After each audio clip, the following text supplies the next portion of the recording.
Assalamualaikum warahmatullahi wabarakatuh.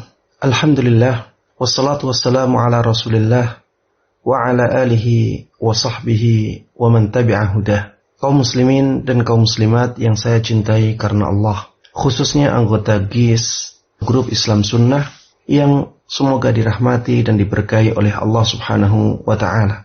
Pada kesempatan yang berbahagia ini, kita akan bersama-sama mengkaji sebuah kitab yang sangat bagus yang ditulis oleh Syekh Al-Albani rahimahullah, yakni kitab Sifat Salat Nabi, atau sebagaimana judul aslinya Sifatu Salatin Nabi sallallahu alaihi wasallam minat takbiri ila taslim ka'annaka taraha. Sifat salat Nabi mulai dari takbir sampai salamnya seakan-akan Anda melihatnya. Kitab yang akan kita bahas ini adalah kitab yang dikarang oleh ahli hadis di zaman ini yang sangat terkenal. Beliau bernama Muhammad Nasiruddin. Bapak beliau bernama Nuh Najati.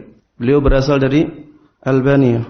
Kunyah beliau adalah Abu Abdurrahman, yaitu anak paling besar beliau yang bernama Abdurrahman, sehingga beliau kunyahnya Abu Abdurrahman. Syekh Albani dilahirkan di kota Albania pada tahun 1332 Hijriah yang bertepatan dengan tahun 1914 Miladi, dan beliau sangat terkenal dengan ketekunan beliau ketika melakukan sesuatu. Makanya ketika beliau belajar bersama ayahnya, beliau terkenal sangat tekun. Beliau ambil ilmu-ilmu ayahnya yang ketika itu bermadzhab Hanafi.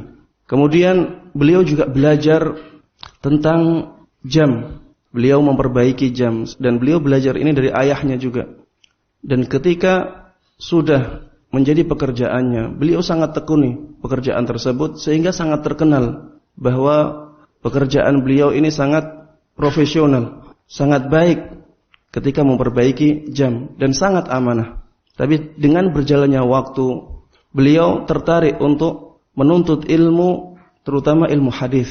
Sampai-sampai ketika itu beliau seringkali tidak bisa datang ke tokonya untuk melayani orang-orang yang memperbaiki jamnya. Sampai akhirnya toko itu pun tutup karena kecintaan beliau kepada ilmu, apalagi terhadap ilmu hadis, terhadap hadis-hadis Nabi sallallahu alaihi wasallam. Padahal beliau oleh orang tuanya tidak disarankan untuk mempelajari ilmu hadis, karena dalam mazhab Hanafi banyak hadis-hadis yang ditakwil oleh para pengikut mazhab Hanafi, karena memang dahulu Imam Abu Hanifah di masanya banyak sekali hadis-hadis yang lemah yang tersebar di Irak ketika itu, sehingga Imam Abu Hanifah sangat ketat sekali dalam menerima hadis-hadis Nabi sallallahu alaihi wasallam. Konsekuensinya beliau mempunyai hadis yang sedikit karena sangat ketat dalam menyeleksi hadis-hadis Nabi sallallahu alaihi wasallam, sehingga beliau banyak menggunakan qiyas. Ketika itu banyak hadis-hadis yang tidak diketahui atau tidak diterima oleh Imam Abu Hanifah rahimahullah, sehingga beliau berfatwa dengan qiyas. Dengan berjalannya waktu, pengikut-pengikutnya ini ada yang fanatik kepada Imam Abu Hanifah, kepada fatwa-fatwanya, sehingga kalau ada hadis yang datang setelah itu yang diketahui oleh para pengikutnya, banyak yang ditakwil. Karena inilah pengikut-pengikut mazhab Hanafi banyak yang tidak menyarankan untuk belajar hadis Nabi sallallahu alaihi wasallam. Di antaranya ayah dari Syekh Albani rahimahullah. Namun Allah Subhanahu wa taala menginginkan Syekh Albani rahimahullah cinta kepada hadis-hadis Nabi sallallahu alaihi wasallam, dan beliau ketika sudah menekuni sesuatu sangat tekun sekali. Ketika belajar di Maktabah Al-Zahiriyah di Damaskus, beliau sangat kuat sekali dalam membaca. Dalam sehari rata-rata beliau baca sampai 16 jam. Bisa dibayangkan 16 jam dalam setiap hari membaca kitab-kitab yang ada di maktabah ketika itu.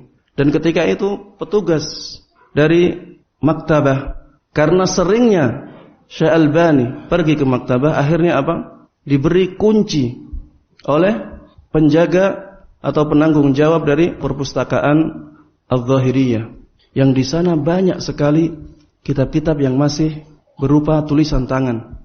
Kalau di sana istilahnya makhtut Jadi ulama-ulama dahulu mereka kebanyakan menulis dengan tangan Apalagi sebelum diciptakannya alat percetakan. Mereka menulis dengan tangan. Di Maktab Zahiriyah ini banyak sekali kitab-kitab yang masih demikian. Dan itu semuanya akhirnya dirapikan oleh Syekh Albani rahimahullah. Dan banyak yang beliau baca.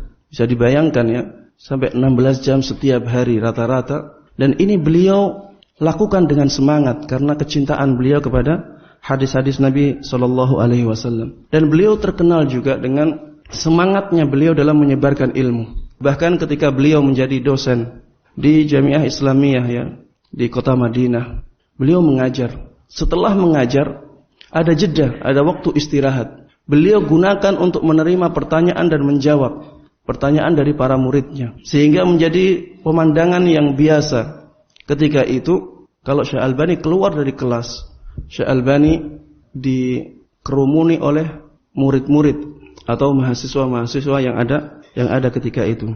Demikianlah yang bisa kita kaji pada kesempatan kali ini. Semoga menjadi ilmu yang bermanfaat dan diberkahi oleh Allah Jalla wa'ala. InsyaAllah kita akan lanjutkan pada kesempatan yang akan datang. Wassalamualaikum warahmatullahi wabarakatuh.